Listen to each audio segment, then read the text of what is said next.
Irmão, vocês estão felizes? Irmão, só abaixa um pouquinho o retorno, está me dando muito alto aqui, está dando um pouquinho de microfonia. Obrigado. Bom, hoje é o último dia dessa série de mensagens sobre discípulos.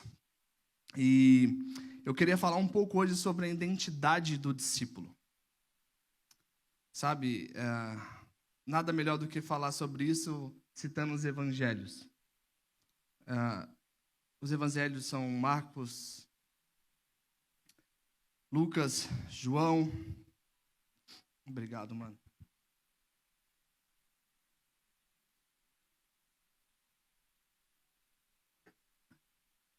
Irmãos, é muito bom quando a gente sabe que Jesus está na casa, mas é muito melhor ainda quando a gente sente Ele de verdade. Sabe quando a gente tem aquele renovo? É maravilhoso isso. E eu vou ler um pouco aqui hoje em Marcos 1, do 14 ao 20. Sabe, os evangelhos são 4 relatos, sabe? São bem jornalísticos, assim. Lucas, ele foi um discípulo de Paulo. Ele tem um olhar, assim, mais jornalístico. Ele escreve Lucas para o reitor da universidade, então é bem detalhado o que ele escreve. Ele escreve sobre tudo, desde a infância de Jesus. Ele é, sabe, bem minucioso. Então, e ele escreveu também mais para os gentios, os gregos da época. Mateus também mostra um lado mais humilde de Jesus. Um lado mais humilde. Ele apresenta Jesus como aquele que veio cumprir a promessa. Então, ele faz esse fio conector com as promessas de antigamente. E João, ele fala mesmo para a igreja. Eu acho que foi mais para não gerar muitas heresias hoje em dia, sabe? Então, é um lado mais espiritual, direcionado mesmo para a igreja. É um olhar que eu tive lendo os evangelhos. E Marcos 1, do 14 ao 20, ele fala assim: E depois que João foi entregue à prisão, veio Jesus para a Galileia, pregando o evangelho do reino de Deus e dizendo: O tempo está cumprido e o reino de Deus está próximo. Arrependei-vos e crede no evangelho. E andando junto do mar da Galileia, viu Simão e André, seu irmão, que lançavam a rede ao mar, pois eram pescadores. E Jesus lhe disse: Vinde após mim, e eu farei que sejais pescadores de homens. E, deixando logo suas redes, o seguiram. E passando dali um pouco mais adiante, viu Tiago, filho de Zebedeu, e João, seu irmão, que estavam no barco consertando as redes. E logo os chamou. E eles, deixando seu pai Zebedeu no barco com os jornaleiros, foram após ele. Sabe, irmãos, quem aqui se identifica como cristão? Levanta a mão. Normalmente, quando perguntam qual a nossa religião, o que nós somos, vocês respondem o quê? Cristãos. Amém. E só que aqui no Novo Testamento, a palavra cristão só é citada 3 vezes. Apenas 3 vezes essa palavra cristão é citada. Eu não estou falando que é errado. Só estou trazendo o que a Bíblia nos diz. Que não é minha opinião. Só estou explanando o que a Bíblia diz. Então, apenas 3 vezes só a palavra cristão é citada. Agora, tem outra palavra que é usada centenas de vezes, ou algumas frases que dá ao entender que é essa palavra que eles estão querendo dizer. E sabe qual é ela? Discípulo. Então, daqui para frente, quando perguntarem para você quem você é, ou o que você acredita, comece a falar assim: eu sou um discípulo de Jesus. Porque cristão é uma palavra muito extensa, muito ampla, sabe? Dá conotações também de outras coisas. Mas quando te perguntam quem é você, você vai falar assim: eu sou um filho amado de Deus, eu sou um discípulo de Jesus. Por isso que o tema dessa mensagem é a identidade do discípulo. Você saber quem você é, você saber o porquê você está aqui na terra. Sabe, no século I, na igreja primitiva, quando eles perguntavam para aquelas pessoas da época o que eles eram, eles falavam: eu sou um discípulo de Jesus, eu sou um seguidor de Jesus. Eles não citavam a palavra cristão para se autodenominar. Até porque a palavra cristão era meio pejorativa, tipo, meio que falando: são os pequenos cristos, xingando eles por aquilo que Jesus passou.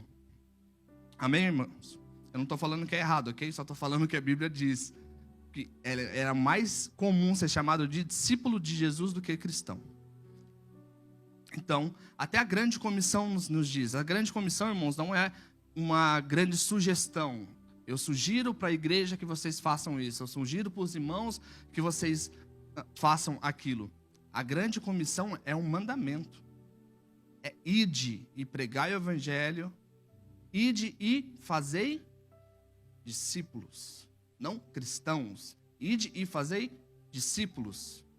Porque a palavra cristão, ela é, como eu falei no começo, ela é muito ampla. Agora, quando você é um verdadeiro discípulo de Jesus, você tem que fazer outros discípulos. Você assume uma responsabilidade a mais. Não é simplesmente, eu sou cristão. Agora, quando você assume a responsabilidade, você entende a sua identidade de discípulo, é uma responsabilidade a mais. Agora, você vai ter que replicar aquilo que você é. E muita gente não quer fazer isso, infelizmente. Bom, eu falei um pouco aqui no início no Evangelho, eles também falam muito sobre 2 tipos de pessoas. Os 4 evangelhos. Eles falam muito sobre 2 tipos de pessoas que andaram com Jesus e presenciaram tudo que Jesus fez naquela época. São eles a multidão e os discípulos. Então eu quero falar um pouco sobre hoje a multidão e um pouco hoje sobre discípulo. O que é ter identidade verdadeira de que é um discípulo de Jesus? Bom, a minha pergunta hoje para vocês, por que vocês estão aqui nessa noite? O que vocês vieram buscar? Será que vocês trouxeram com vocês aquela listinha de pedidos também? Ou vocês vieram simplesmente só para adorar por quem Ele é, porque você entendeu a sua identidade de discípulo e está aqui para formar outros discípulos também de Cristo? Um culto é isso, é para a gente cultuar a Deus. Não vir buscar o que Ele pode nos dar, e sim vir buscar quem Ele é para que nós nos tornemos parecido com Ele. Essa é a grande questão, irmãos. Sabe, você tem a sua identidade de discípulo muito bem clara? Bom, a diferença nesses 2 grupos se encontra muito na próxima pergunta. A resposta da próxima pergunta, internamente, você responde para você e você vê como você se encaixa. Estando diante de Jesus, agora, feche os seus olhos por um momento. Vamos fazer esse exercício. Como se aquele gênio da lâmpada, sabe? Esfregasse assim e aparecesse. Diante de Jesus agora, qual seria a sua resposta? Qual seria a sua resposta? O que você quer? O que você deseja dele? Pode abrir seus olhos. Sabe o que a multidão respondia quando eles viam Jesus? A resposta da multidão era um mergulho para dentro de si. Por isso que Jesus perguntava, o que queres que eu te faça? Qual era a resposta da multidão? Quero a cura, quero ver. Ora por um parente meu que está doente. Essa era a resposta da multidão. Os benefícios que Jesus podia trazer para eles. Um milagre, prosperidade financeira, talvez hoje em dia. Jesus perguntava muito sobre isso. O que queres que eu te faça? E se essa fosse a pergunta de Jesus para você nessa noite, o que queres que eu te faça? Qual seria a primeira resposta que está vindo agora na sua cabeça? O que você quer de Jesus?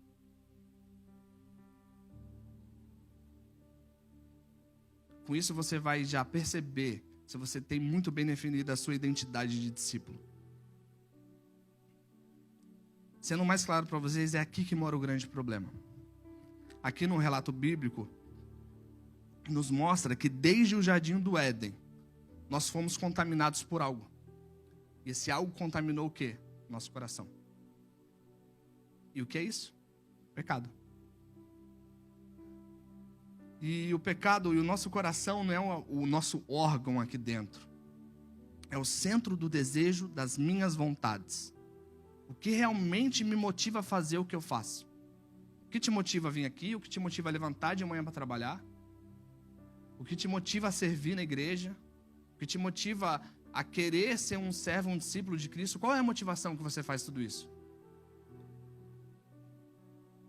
Eu hoje em dia faço parte do presbitério da igreja, sou líder de jovens, ajudo na comunicação. Sabe qual é o motivo que eu faço tudo isso? Todos os dias que eu levanto para ir para o meu trabalho, sabe qual que é o motivo disso? Qual que é o motivo de estar aqui? E se o nosso coração ele é enganoso, então todos os nossos motivos vão ser errados perante Deus. Jeremias nos diz isso, que o coração do homem é enganoso. Sabe aquela frase que a gente escuta muito por aí, siga o seu coração? Rapaz, essa frase é do capiroto. A própria Bíblia diz que o coração do homem é enganoso. E você vai seguir as suas vontades? Você vai querer seguir com aquele listinha de pedidos para Jesus? Sabe, irmãos, é impossível alguém estar perto de Jesus e suas bênçãos não ter. Mas é totalmente diferente você se aproximar dele para ter as bênçãos dele. Sabe? Talvez você me diga assim, mas e aquele versículo que fala que ele considera o desejo do nosso coração? Mas tem uma condicional. Se nós buscarmos a ele. Só que quando você se aproxima de Jesus, a sua vontade e os seus desejos vão ficando para baixo, cada vez menor. Esse é o grande segredo, porque quando eu me aproximo de Jesus, é impossível lembrar das minhas vontades. Eu vou querer só o que ele quer para mim. Eu vou fazer o que ele está fazendo. O próprio Jesus não fazia o que ele queria, e nós vamos fazer? O próprio Jesus falava o quê? Eu só faço o que eu vejo o meu pai fazer. E por que a gente continua insistindo em fazer as nossas vontades, os nossos desejos?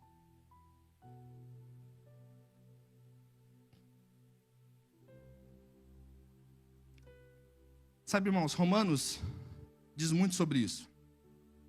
Paulo, ele fala sobre um povo que rejeitou a Deus, a glória de Deus.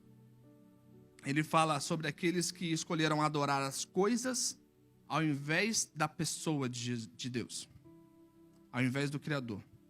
Então Paulo nos diz que Deus liberou uma punição sobre esse povo. E sabe qual foi essa punição? Alguém lembra qual foi a punição que Deus liberou para aquele povo? Que seja feita o desejo, que seja feita a vontade deles. A punição de Deus para nós é que seja feita o nosso desejo. Então você acha que realmente você sabe o que você quer para você? Você acha que realmente vale a pena seguir o seu coração? Se a punição de Deus é que o nosso desejo se realize, então nós não sabemos como pedir. A Bíblia fala que nós não sabemos pedir, nós não sabemos nem o que nós queremos. Bom, aqui é muito perigoso porque talvez você esteja aqui nessa noite pedindo algo que para Deus é juízo, que é a sua vontade.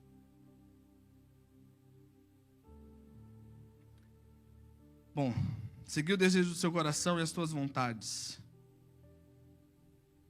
Talvez o nosso grande desafio como discípulos, hoje em dia, é você viver em obediência à palavra de Deus, andando em santidade todos os dias,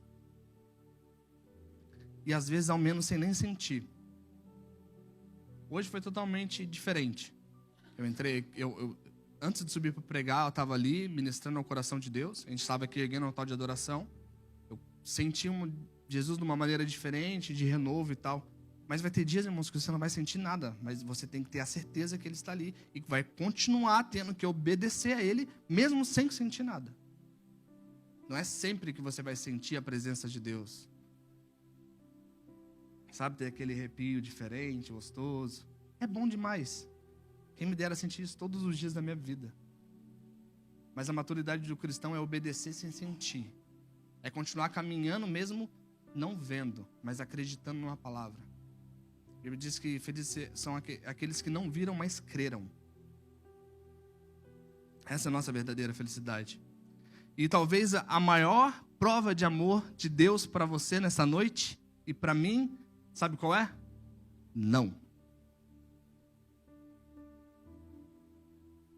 Talvez Deus esteja lá no céu agora olhando para você cheio de desejos, de vontades, e o grito de amor dele, falando, eu te amo, para você é não.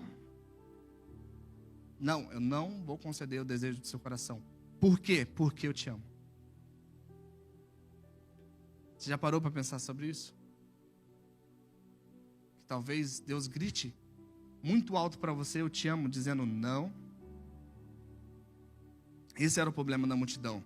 Ela sempre chegava com as suas listas de desejos, porque o coração é pecaminoso, o coração é enganoso. Só que não fica só nesse lado ruim. Agora vamos para a resposta do discípulo. Bom, a resposta do discípulo, quando você tem a sua identidade de discípulo, é quando você, em humildade, resolve dizer, cara, eu não sei o que eu quero. Eu não sei por que caminho andar, eu não sei agora se eu vou para a direita ou para a esquerda, mas eu resolvo confiar 100% em Jesus. Sabe, eu quero o que Jesus quer para mim. Meu coração começa a desejar o que Jesus quer que eu deseje. Eu começo a servir nas áreas que Jesus quer que eu sirva. Eu começo a me conectar com pessoas que Jesus quer que eu me conecte. Não apenas para um network. Sabe, tem muitas pessoas que são usadas por Deus, experimentam, sabe, de uma forma diferente, depois começa a usar todo aquilo que ele aprendeu com o Espírito Santo, com Jesus, para outras coisas. Porque por um momento no caminho ele deixou de novo o desejo do coração dele entrar. E ele começou a trilhar outros caminhos. Bom, eu descobri um pouquinho tarde que a vontade de Deus ela é boa, perfeita e agradável. Mesmo nascendo um berço cristão, sendo filho de pastor, cara, eu fui conhecer mesmo de verdade a Jesus, eu tinha, 24 anos de idade. Eu não me vangloreio falando isso, eu tenho vergonha de falar isso. Mas ainda bem que um dia Jesus me encontrou. Ainda bem que um dia eu entendi o que é ser discípulo e parar de fazer as minhas vontades e parar de correr para todos os lados, sendo que só Ele é o caminho, a verdade e a vida. E quando você tem esse real encontro com Deus, tudo muda. Tudo muda. É impossível você encontrar realmente a Jesus e continuar a mesma pessoa. É impossível. Você ter uma vida de discípulo é diferente de você ter uma vida de frequentador de igreja. Você vai realmente encontrar Jesus, não é quando a gente se junta aqui, é no seu secreto, é na sua busca, é na sua fome e sede por Deus. É lá que Ele vai te encontrar. É lá que Ele vai se apresentar para você. Sabe, você já se perguntou o que Saulo viu ao ponto dele considerar tudo como perda e como esterco? Você já parou para pensar? O que Saulo viu ao ponto dele... Ele estava andando por um caminho, do nada ele voltou. Um caminho totalmente diferente do que ele viu a vida inteira dele. Você já se perguntou o que Paulo viu? Você já se perguntou o que João viu na ilha de Patmos, que fez ele cair como quase morto? Talvez você não tenha tido esse real encontro com Jesus. Talvez você conheça o Jesus da Bíblia, mas não conheça, sabe, tenha essa intimidade com Ele. Você já se perguntou para ele o que João viu na ilha de Patmos? Você já se perguntou para ele o que Isaías viu? Você já se perguntou quem sentou e almoçou com Abraão? Quem é aquele que estava na fornalha? Quem é, irmãos? Você já se perguntou? Quem é aquele que estava na fornalha? É a mesma pessoa que você pode ter uma intimidade e um convívio hoje. A qualquer momento, em qualquer lugar. Quem é essa pessoa que nos tira desse lugar raso de multidão e nos transporta para o seu reino de luz? Nos faz filhos amados de Deus e discípulos fiéis dele. É Jesus, irmão. Apenas Jesus. Por isso que ele fala, eu sou o caminho, eu sou a verdade e eu sou a vida. Quem aqui, irmãos, lembra daquele desenho do Pinóquio, do Gepeto? Só uma pessoa? Ah, e nem é muito do tempo dela, hein?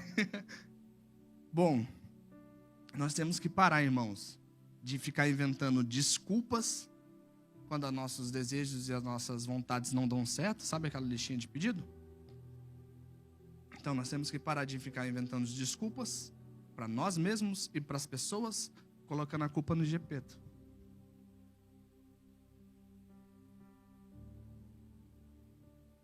Nós temos que parar, irmãos. Sabe, às vezes a gente fala assim, não, foi Deus que me deu. Passa uma semana, não tem mais. Se foi, se acabou. Será que realmente foi a vontade de Deus ou foi a sua? E ainda a gente vai continuar colocando a culpa no Gepeto? É sério?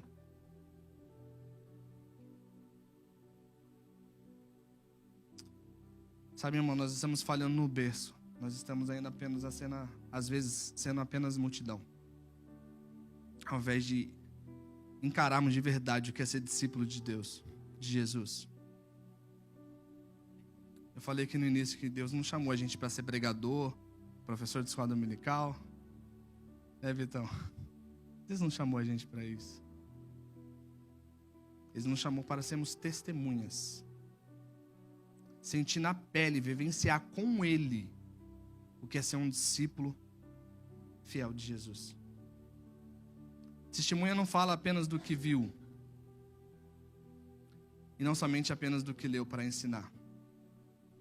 Temos que experimentar Deus de uma maneira real.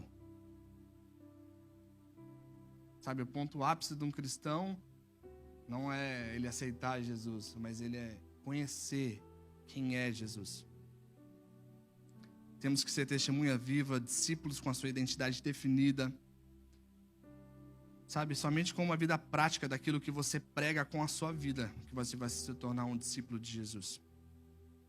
E testemunha, ele vem da palavra mártir. E, sabe, e essa palavra fala sobre alguém que experimentou uma verdade tão profunda que está disposta a dar a sua vida por aquilo. Você está disposto a dar a sua vida para bater no peito e falar que você é um discípulo de Jesus? Não só com palavras, mas nas suas atitudes também? Você já chegou ao ponto disso?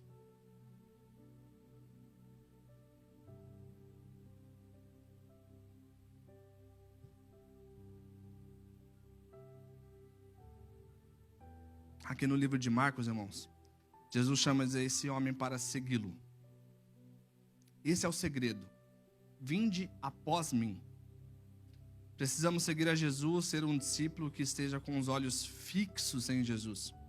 Olhando para onde Jesus está olhando, indo para onde Jesus está indo. Esse é o mais importante, sabe? Totalmente entregue ao mar de Deus, ao ponto de não conseguirmos mais nadar contra a correnteza e só deixar Ele nos levar. A vontade de Deus é mais ou menos parecida com isso. É eu pegar aqui meu telemóvel, segurar e abrir minhas mãos. Se ele ficar na minha mão, é porque é da vontade de Deus, porque eu não estou fazendo esforço nenhum. Agora, se ele não ficar, é porque não é da vontade de Deus. Porque daí já é o sobrenatural. O natural nós conseguimos fazer. E Jesus sempre vai pedir para a gente fazer o natural. Mas o sobrenatural é apenas com Ele. Uma pergunta aqui para vocês, irmãos. Você sabe seguir alguém? Somente aqui quem dirige. Sabe quando você não conhece o lugar, você vai seguindo uma pessoa? Só que para você seguir a Jesus, você tem que começar a abrir mão das suas vontades, dos seus desejos. Você tem que ser humilde em reconhecer que você não sabe de nada. E que Ele sabe tudo por você. Ele tem o melhor para você. Sabe, sucesso na Bíblia é você andar com Deus. E no mundo é Deus andar com você, é totalmente diferente. apesar de ser parecido. Mas o inimigo sempre vai te colocar bem perto da onde Deus preparou para você. Ele não vai te colocar longe. Ele vai te colocar perto, sabe, quase chegando, faltando 1% para você atingir o seu propósito de vida. O inimigo sempre vai te colocar ali. Mas entrega para Deus e submissão é 100%, 99% ainda não adianta. Não adianta. Então o convite aqui é você aceitar que Ele te conduza, que você siga a Jesus, e não que Ele siga as suas vontades, os seus desejos.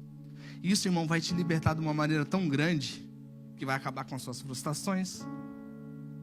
Porque a gente se frustra por quê? Porque a gente almeja e deseja algo. Algo que o nosso coração quer. E o nosso coração é o quê? Enganoso. Por isso que as pessoas vivem frustradas hoje em dia. Porque elas não querem ouvir a vontade de Deus. Querem seguir as suas próprias vontades. Sabe? Chega até a ser um pouco de presunção e orgulho acharmos que sabemos mais do que Jesus. Sabe? Davi escreveu no Salmo 119 176 maneiras diferentes de dizer: eu amo a sua vontade. No Salmo 119 são 176 versículos dizendo todos, de maneiras diferentes: eu amo a sua vontade. Davi encontrou 176 maneiras. Será que a gente não consegue encontrar pelo menos 10 hoje em dia? Para dizer que você ama a vontade de Deus e deixar as suas de lado? Sabe, um bom discípulo leva as pessoas aonde elas querem ir. Só que um discípulo excelente, Éder, ele leva as pessoas aonde elas não querem ir, mas precisam estar para se tornar parecido com Jesus. Isso é um discípulo excelente. Às vezes você vai conduzir pessoas aí onde elas não querem ir, mas elas precisam estar. Se você está escutando essa voz, às vezes você vai conduzir pessoas que não estão escutando essa voz. Então você precisa conduzir as pessoas, talvez às vezes, para onde elas não querem ir. Sabe, se você reconciliar com Deus, Pai, e aceitar o chamado de Jesus, não te custa nada. A salvação ela é de graça. Todos podem vir. O convite é para todos, irmãos, para todos. Nós não somos diferentes de ninguém. Mas para você ser um discípulo de Jesus, irmãos, para você vinde após mim, que nem eu li aqui em Marcos, me siga, vem, vai te custar tudo. E para chegar ao ponto de custar tudo, e a gente entregar tudo, irmãos, é o ponto que a gente tem a nossa identidade definida de discípulos. Em Lucas 9:62 está escrito assim: Jesus respondeu: ninguém que põe a mão no arado e olha para trás é apto para o reino de Deus. Jesus disse: ninguém que põe a mão no arado e olha para trás é apto. Então, irmãos, entregue o que tem dividido o seu coração nessa noite para Deus. Sabe, aquilo que está drenando as suas energias, não está te deixando seguir e prosseguir, roubado a sua paixão por Jesus e desfocado a sua visão. Entregue tudo ao Senhor, confia nele, e eu tenho certeza absoluta que Ele tudo fará.